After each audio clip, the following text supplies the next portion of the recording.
नमस्कार वीडियो साहब। नमस्कार प्रधान जी। ये बताइए सेक्रेटरी साहब, यही 2 कौड़ी का काम ही होगा? अरे साहब दिखत है बनवावत है कुल आवाज पास कराए रहे बनवावा है, लेकिन क्या बना है साहब? और अगवा साहब कराए भी काम चालू बा है।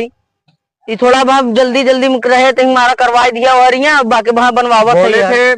4 ठो नल गड़वाने के लिए कहाँ पर है नल? साहब देख नल वहाँ गड़वाए हैं। वो चल ही नहीं रहा है। नहीं साहब चलता हूँ। अरे झूठे चल रहा है। अरे मजदूर लगा काम करते पिए थे, मजदूरन से पूछा काम चलाता है, नल चलाता है साहब, चलाता हूँ नल 420 और 3 नल वहां लगवाए है। कहाँ पे? वहां 2 ठो और लगवाए कि प्रधान जी कह रहे लगवाए। ऊपर का वो मोड़ी गायब है, देख रहे हैं आप लोग। नहीं साहब कहे से कहा था बेचब खाब मुके नल घरे चीज है का।